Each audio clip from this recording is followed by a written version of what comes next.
want you to imagine pulling out your smartphone right now. You unlock the screen, and instantly you're looking at that endless scroll of applications. Right, the infinite feed. Exactly. Yeah. And you see those aggressive, like bright red notification badges practically yelling for your attention. Have you ever stopped to ask a really simple question about them? Most people haven't. Yeah, like, did Silicon Valley invent those specific mechanisms purely to keep you entertained? Do you think the smartest engineers of our generation just, happened to stumble upon the absolute perfect formula for human engagement by accident? It definitely wasn't an accident. No, it wasn't. Yeah. Today, we are looking at a stack of declassified documents, think tank papers, and historical analyses that unpack a truly shocking hidden history of the digital age. The mission of this deep dive is to show you how the architecture of modern social media, the very apps in your pocket right now, was actually born from Cold War military strategies. And the stakes of this history are, frankly, incredibly high. We aren't just looking at why an app feels a little bit addictive, or why you might spend too much time on your phone before bed. We are analyzing actual historical blueprints for what the declassified sources specifically call psychological destabilization. Which is an intense phrase. It is. They also use the term cognitive warfare. These are concepts drafted decades ago in the fluorescent-lit corridors of places like the Rand Corporation. What we're examining today is the mathematical architecture of mass social manipulation. Okay, let's unpack this. Because the leap from a Cold War military think tank to, the brightly colored app icons on my smartphone is massive. We need to start at the beginning. Sure. Place us in the historical context. What was happening in the world that made someone sit down in a secure facility and try to mathematically solve how to mess with people's heads on a societal level? Well, to understand the origin, you really have to place yourself in the geopolitical reality of the 1970s. So right in the thick of the Cold War. Exactly. This is the era of mutually assured destruction. The superpowers of the world had reached this terrifying, unprecedented stalemate. Because everyone had nukes. Right. Physical warfare on a global scale was no longer a viable option because it was simply too catastrophic. If you deploy nuclear weapons, you destroy your enemy, but you simultaneously guarantee your own destruction. Total annihilation. Yeah, so the battlefield had to shift out of necessity. So if you can't fight on a physical battlefield without ending the world, you have to find a new territory to conquer. And the sources suggest that territory became the human mind. That was the realization, yeah. The United States government, when they were analyzing intelligence from abroad, realized that foreign adversaries were engaging in massive, decentralized psychological operations. To counter this, they commissioned elite think tanks to develop models capable of not just predicting, but actively manipulating human behavior on a mass scale. Wow. And in the sources we have, there is a highly revealing declassified paper from 1974. It's titled Quantitative Analytics of Population Destabilization. Population Destabilization. I mean, that is an incredibly heavy title. It doesn't get much darker. But in 1974, before the internet, before smartphones, what data were they actually looking at to build a quantitative model of society? They couldn't just, scrape social media profiles. No, they had to rely on the massive emerging data mainframes of the era. They were feeding IBM supercomputers things like consumer purchasing habits, cable television subscription data, regional phone polling. Oh, wow. Yeah, and they were cross-referencing that with the attendance numbers at political protests versus local news broadcast cycles. So they're basically trying to map human emotion using analog data. Exactly. They were looking for statistical correlations in human agitation. And that document outlines a foundational concept termed military-grade algorithms for cognitive friction. Cognitive friction. What does that actually mean in practice? It means the deliberate introduction of highly emotionally volatile information designed to prevent rational consensus. Wait, so purposely making people disagree? Yes. The researchers made a core discovery about human psychology that's really central to everything we're discussing today. They found that humans do not respond best, or most predictably, to positive reinforcement. Really? Yeah, and we also don't respond optimally to shared consensus or harmony. If you want to drive human behavior, what really gets us to react is threat and outrage. But why? I mean, is that just a really cynical view of humanity, or is there a mechanical reason why outrage works better than positivity? It comes down to evolutionary psychology. The human brain is hardwired for survival. Right. A positive piece of information, like, say, finding a new food source is nice, but a threat like a predator in the bushes that requires immediate, hyper-focused attention. Because if you ignore the food, you're hungry. But if you ignore the tiger, you're dead. Precisely. Our amygdala prioritizes fear and anger because historically, missing a threat meant death.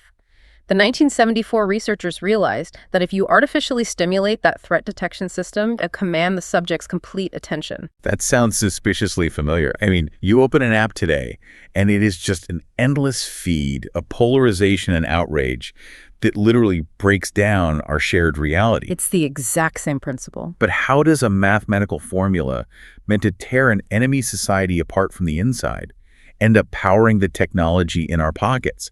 Like, how did government files turn into Silicon Valley venture capital? Well, that requires looking at the late 1990s and early 2000s. Okay. As the internet began to commercialize, there was this quiet but really profound brain drain. Early technology conglomerates realized that the internet's business model was going to be entirely based on capturing human attention to sell advertising. Right, the attention economy. Exactly. They needed people who understood how to hold attention at all costs. So the military psychological warfare experts, the cognitive scientists, the data analysts who had spent their careers working on these Cold War social engineering projects, they all transitioned into the private sector. You're kidding. Yeah. So the people who wrote the playbook on how to mentally destabilize a population were suddenly designing social networking platforms. Yeah. They realized that the exact same algorithms and destabilization techniques designed to keep a target population perpetually agitated could be directly repurposed. Just for a different goal. Right. Instead of using them to win a Cold War, you use them to maximize user dwell time and drive unprecedented advertising revenue.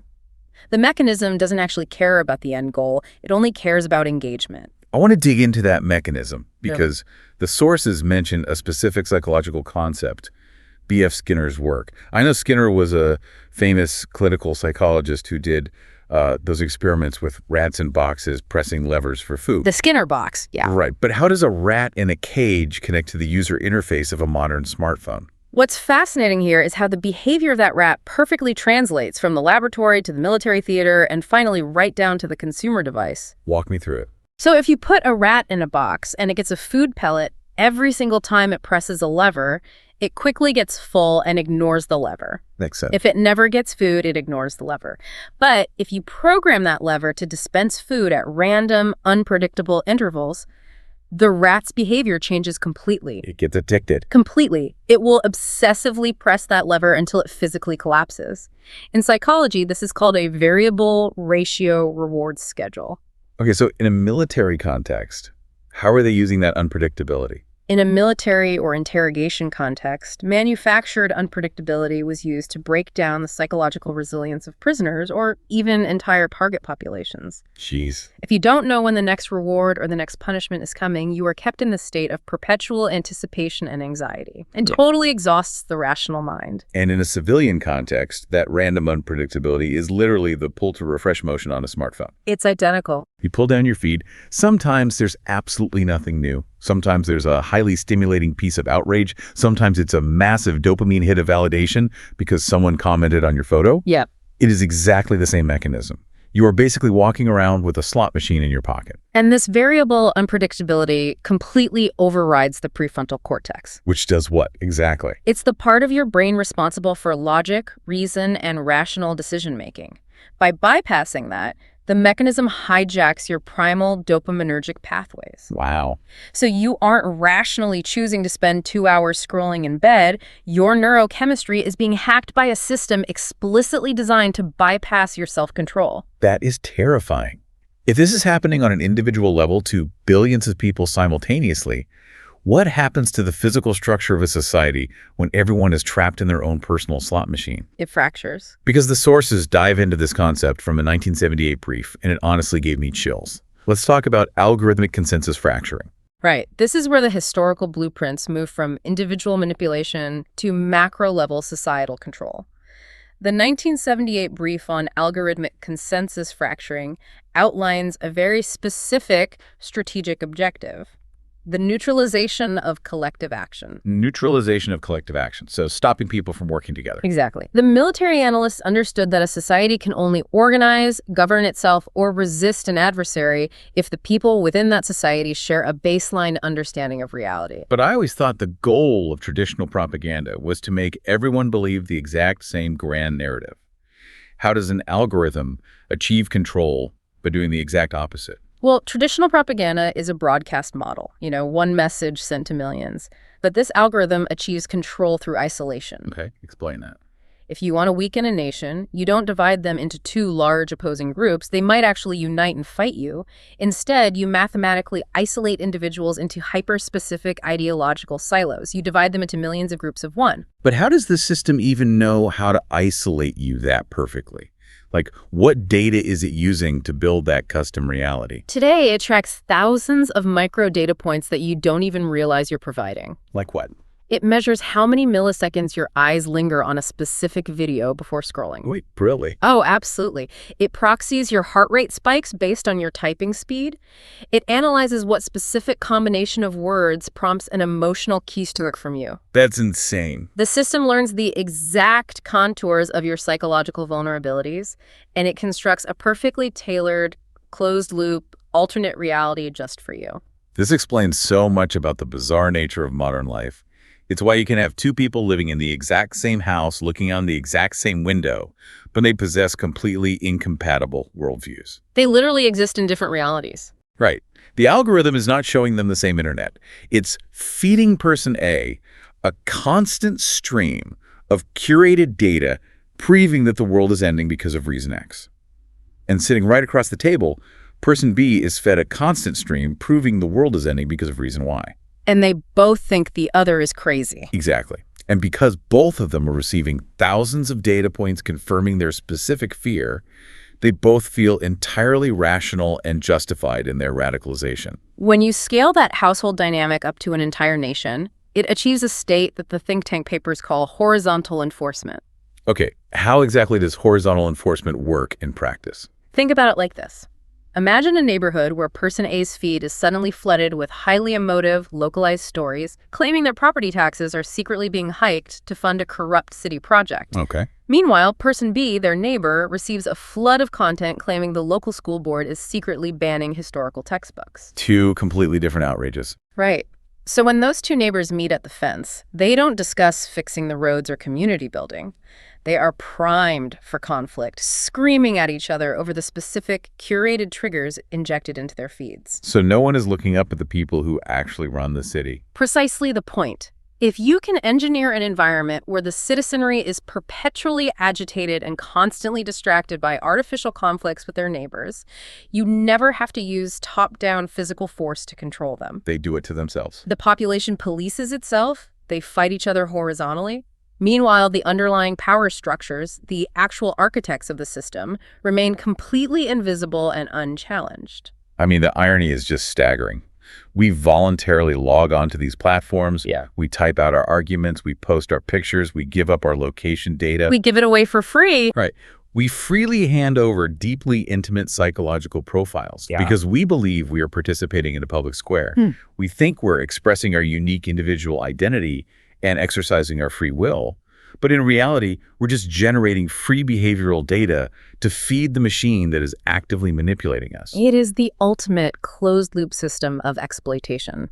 The most effective form of psychological manipulation is always the one where the subject truly believes the thoughts they're having are their own organic creations. The illusion of free will. Exactly. When the algorithm feeds you a trigger and you react with outrage, you feel like you are taking a stand. The system just registers that it successfully pulled your strings. If the goal was just to keep an individual distracted, I guess that's one thing. But the technology hasn't just sat still since the 2000s. Right. What happens when you apply these foundational blueprints to the modern era? Specifically, when you pair this variable reward schedule and consensus fracturing with modern artificial intelligence. The modern escalation fundamentally changes the threat landscape.